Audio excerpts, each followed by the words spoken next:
as you may know, audition season is coming up for music schools. Most schools start in the fall, but the really, really big days are in January and February, where almost every school across the country, it seems, is holding auditions. So this is a little bit of audition advice based on the many years I've been listening to auditions. And this is really geared towards students who are going to,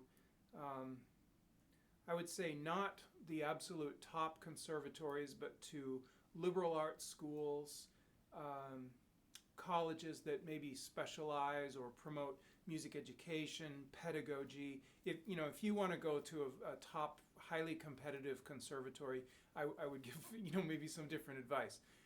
But this is for normal people, okay? First is check with the school regarding their audition requirements. It's surprising to me how many don't look up this on the website. It's very easy to look at. It's there all the time. So don't be clueless about that. Look up, because they're different for every school.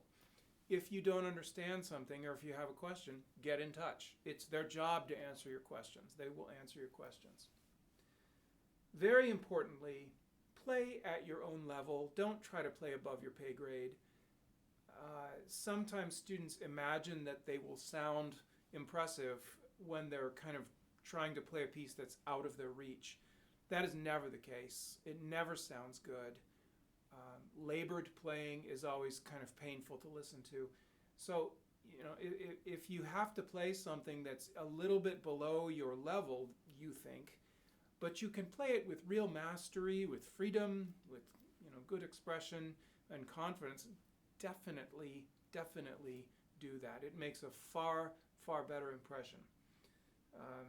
I've seen so many students hacking their way through something that they were not ready for, and it doesn't create a good impression. So choose music and also tempos that you can master. Don't play your fastest, and I've talked about this at great length in other videos about practicing slowly. You should learn all your scales and arpeggios. There are no secret keys. There are no secret keys that have not been revealed to the public. They're all here. Every note on the piano has a major and minor key associated with it that you can figure out. So they're not hidden. You can find out what they are. You should learn the major, and depending on the requirements, they may want all three forms of the minor or only one form of the minor. They may want 2 octaves. They may want 4 octaves. They will probably want hands together. Make sure you know the fingerings, so you don't look clueless, playing B-flat major with the wrong fingering in the right hand. All of this information is freely available, so when you don't know it, it makes you look a little bit clueless. So, all scales and arpeggios. You should be ready to sight read. Many schools are going to be interested in students who can accompany choirs and private lessons and this kind of thing, and that may put you in an advantageous position concerning scholarships and opportunities.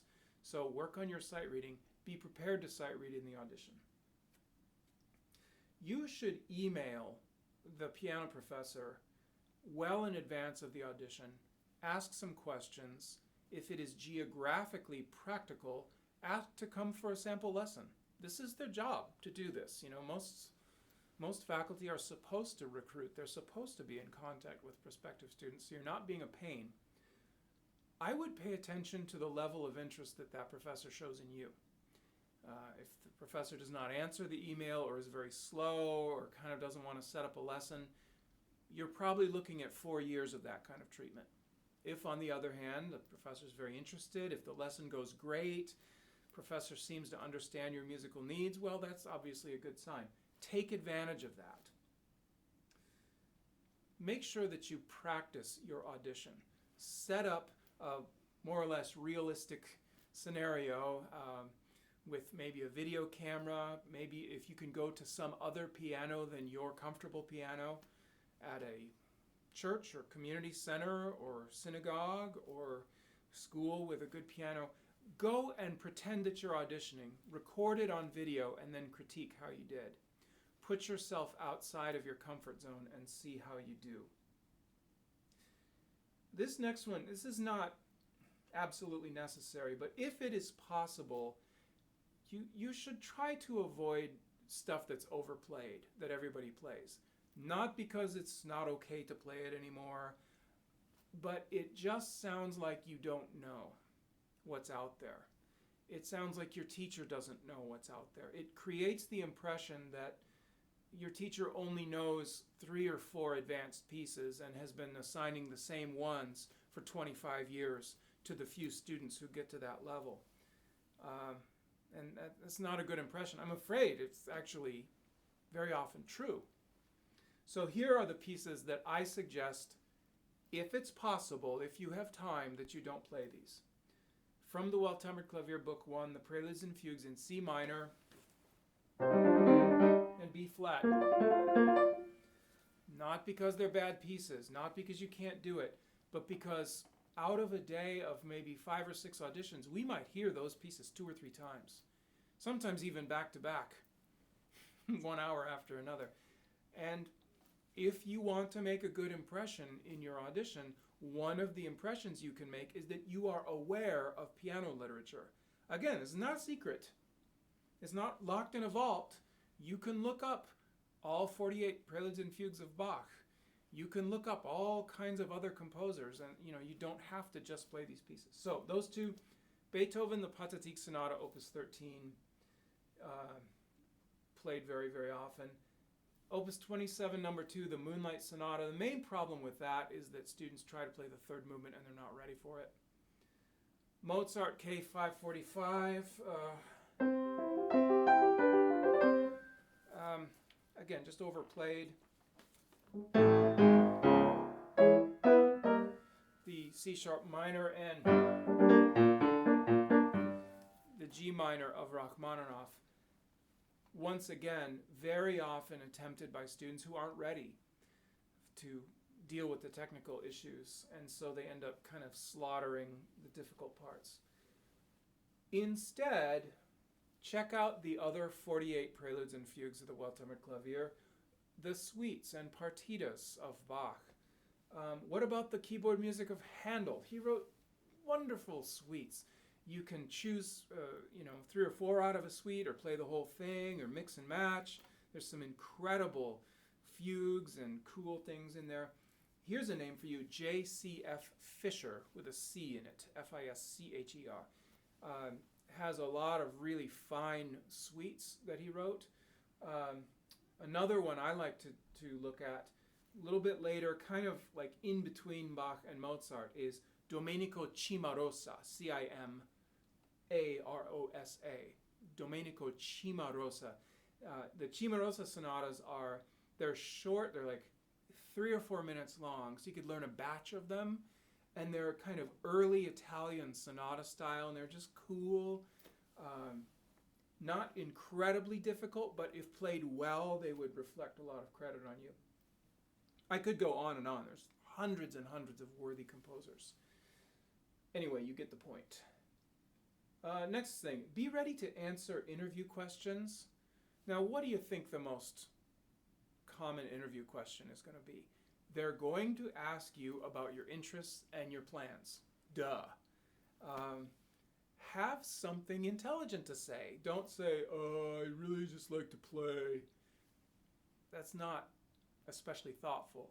Say something about the kinds of pieces you've studied. Show that you understand a little bit about the professional world. Are you interested in pedagogy, in teaching? Have you thought about working in schools, music education? Have you thought about arts administration? Have you thought about writing and arranging and publishing and what's going on online with digital publishing? Show that you have some kind of clue what the world is like in music. What you don't want to say is, I want to be a famous concert pianist. Look, if you were going to be a famous concert pianist, you don't need a video from me about auditioning. I already would have heard of you at the age of 18 if you were headed for that. You're not going to be a famous concert pianist. You're going to be something normal, like a teacher or something. So show that you get that and that you're not clueless. Has your current teacher prepared students for successful auditions already? This one surprises me a lot, that students stick with a teacher who has not had any success preparing someone for college level entrance auditions. Why would you do that? I mean, would you trust yourself to a surgeon who has no experience? Would you trust yourself to an airline pilot who has no experience? Find a teacher who's done this before, who knows what we're looking for, and frankly, who has a legitimate education in music. There are far too many teachers who are not really qualified, who don't really have a proper education, and really don't know what they're doing. So if you need to change teachers in your junior year, you need to have the guts to do that. I've had that conversation many times with families, and it's painful every time. Lastly, most schools are not looking for perfection. If you were perfect, why would you need to go to school? They are looking for students who are eager, who have a good foundation, and who are very prepared to learn, and who are earnest and want to learn, who are not defensive about maybe having a few weaknesses, areas that need to be addressed, but are excited about a chance to grow in those areas. So you don't need to be defensive. You don't need to be perfect. You do show that you're very, very excited about learning.